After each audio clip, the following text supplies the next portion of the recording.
जब मोदी जी के कहने से रूस यूक्रेन का युद्ध रुक सकता है तो क्या बीजेपी से बागी हुआ एक पूर्व सांसद नहीं रुक सकता है? यह सवाल तो बनता है ना, क्योंकि हिमाचल प्रदेश में चुनाव का बिगुल बज चुका है। राज्य में 12 नवंबर को चुनाव होंगे और परिणाम 8 दिसंबर 2022 को ही आ जाएंगे।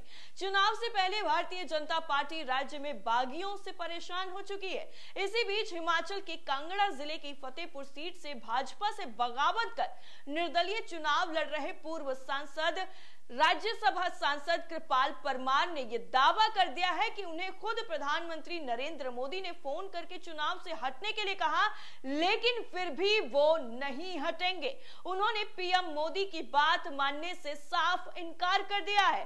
जी हां, जहां पर युद्ध रोक दिया जाता हो मोदी जी के एक फोन करने से, तो वहां पर क्या बीजेपी से असंतुष्ट एक व्यक्ति नहीं रुक सकता है जो खुद के उनके पूर्व सांसद हैं?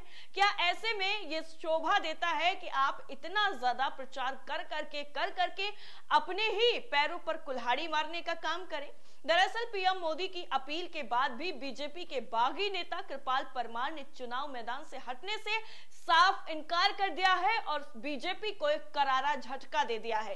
पीएम मोदी ने कृपाल परमार को फोन कर चुनाव न लड़ने के लिए कहा था, लेकिन कृपाल परमार ने पीएम के फोन कॉल को दरकिनार कर दिया। इस बातचीत का एक वीडियो भी काफी ज्यादा सोशल मीडिया पर वायरल हुआ था।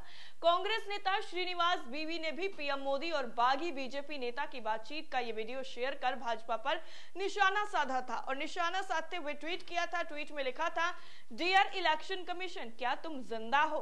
नामांकन वापस लेने की तारीख निकल जाने के बाद भारत के प्रधानमंत्री खुद फोन लगाकर निर्दलीय उम्मीदवार को चुनाव से पीछे हटने के लिए दबाव बना रहे हैं। अगर जिंदा हो तो जिंदा नजर आना जरूरी है।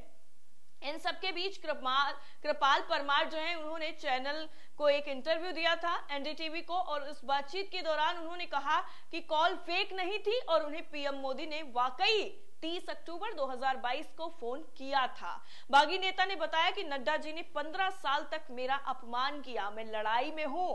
भाजपा के आधिकारिक उम्मीदवार से नहीं, ये मेरे और कांग्रेस उम्मीदवार के बीच की लड़ाई है। अपनी और प्रधानमंत्री की बातचीत के बारे में परमार ने बताया था कि पीएम मोदी ने उनसे फोन करके कहा कि मेरी बात सुन ले, मेरा तुम पर हक है। जिसके जवाब में बागी नेता ने कहा कि मोदी जी, नड्डा जी ने मुझे 15 साल तक अपमानित किया है। फोन कॉल पर पीएम ने परमार से कहा कि अगर आपके जीवन में मोदी की कोई भूमिका है, इस फोन की कीमत कम मत आंकना। परमार ने अपनी बात रखते हुए कहा कि कम नहीं है, ये मेरे लिए भगवान का आदेश है। अगर फोन 2 दिन पहले आता तो कुछ हो जाता। इसके बाद मोदी जी ने शुक्रिया कहकर फोन को कट कर दिया। अब जिसके बाद सोशल मीडिया पर यह पूरा वीडियो वायरल हो गया और वायरल होने के बाद मोदी जी से सवाल करने लगे कि मोदी जी क्या हुआ, आप तो अपने ही बागी नेता को समझाने में विफल हो गए। आप जब युद्ध रुकवा सकते हैं तो क्या आप अपने बाकी नेताओं को नहीं मना सकते हैं एक फोन कॉल करने के बाद? अगर ऐसा है तो आपको दोबारा से बात करनी चाहिए। दरअसल कृपाल परमार ने यह भी कहा था कि जब पीएम मोदी राज्य के प्रभारी थे तो मैं मंत्री था, और बता दिया कि जब मोदी जी उस लेवल पर थे तो मैं उनसे बड़े वाले लेवल पर था। उनके साथ ही मेरा पारिवारिक रिश्ता भी है, वो मेरे लिए भगवान के समान है। मैं चुनाव लड़ रहा हूं। मैंने मोदी जी को कहा आपका फोन पहले आता तो मैं नाम वापस ले लेता, लेकिन पीएम ने बताया मुझे आज बताया गया है। परमार ने कहा कि मेरे खिलाफ साजिश है जो कि कई सालों से हो रहा था। मैं कैसे मर मर के जी रहा था। मैं लड़ाई में हूं, यहां कांग्रेस और मेरा मुकाबला है। बीजेपी के उम्मीदवार की छवि अच्छी नहीं है। गौरतलब करने वाली बात यह है कि कृपाल परमार हिमाचल की फतेहपुर सीट से चुनावी मैदान में है। परमार ने बीजेपी अध्यक्ष जेपी नड्डा पर भी कई तरीके के आरोप लगाए। उन्होंने कहा कि हम एक साथ कमरों में रहे हैं। साल 2017 से पता नहीं क्या हुआ, मेरे दोस्त दुश्मन हो गए, मेरा मजाक बनाया जाने लगा। जिनसे मैं हारा था उनका निधन हो गया था। सीट पर उपचुनाव हुआ, जो मेरे खिलाफ लड़ा था उसे टिकट दे दिया गया। कृपाल परमार ने कहा कि नड्डा जी ने कहा चुनाव नहीं लड़ना है, मैंने नहीं लड़ा, मैंने कोई विरोध नहीं किया, लेकिन जैसे ही चुनाव खत्म हुआ तो मुझे फोन आया कि पदाधिकारियों की बैठक में आप नहीं आएंगे, ये ऊपर से आदेश है। दरअसल जिस तरह से उन्होंने कहा कृपाल परमार ने कि मेरी बेइज्जती हो रही थी, मुझे बार बार अपमानित किया जा रहा था, तो मैं अब निर्दलीय चुनाव लड़ने के लिए बाध्य हो गया हूं, क्योंकि इतनी ज्यादा बेइज्जती अब मैं बर्दाश्त नहीं कर सकता हूं।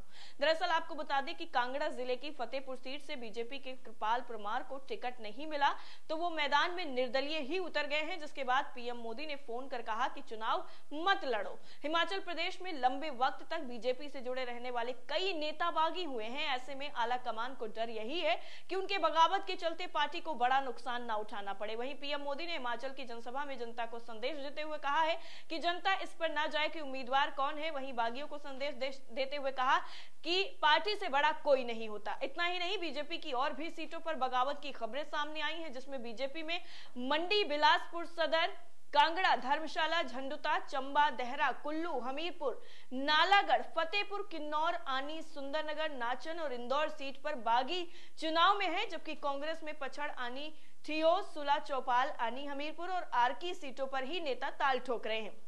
साफ है कि बीजेपी में बगावत ज्यादा है, लेकिन हिमाचल में बीजेपी ने मिशन रिपीट का जो नारा दिया है वो कितना कारगर साबित होगा ये भी देखने वाली बात होगी, क्योंकि साल 1985 के बाद से हिमाचल प्रदेश में हर विधानसभा चुनाव के बाद सत्ता बदलती रही है, लेकिन बीजेपी के लिए इस बार बागी नेता मुसीबत का सबब बन गए हैं। 68 सीटों वाले हिमाचल प्रदेश में बीजेपी को 16 सीटों पर बगावत का सामना करना पड़ रहा है। पार्टी ने इस बार अपने 11 विधायकों का टिकट काट दिया है, जिसकी वजह से ही ये बगावत के सुर देखने को मिल रहे हैं। बीजेपी के लिए चिंता की बात यह भी है कि साल 2017 के विधानसभा चुनाव में 34 सीट ऐसी थी जिनमें हार और जीत का अंतर 5000 वोटों से कम का रहा था, और 20 सीटें ऐसी थी जहां पर हार जीत का अंतर 3000 वोटों से भी कम था। ऐसे में कई सीटों पर बागी उम्मीदवार त्रिकोणीय मुकाबला बना रहे हैं और बीजेपी को डर इसी बात का है कि हिमाचल की सत्ता उनके हाथ से ना निकल जाए। इस पूरे रिपोर्ट को लेकर आपकी राय क्या है, कमेंट करके जरूर बताइएगा। और पीएम मोदी के कहने के बाद भी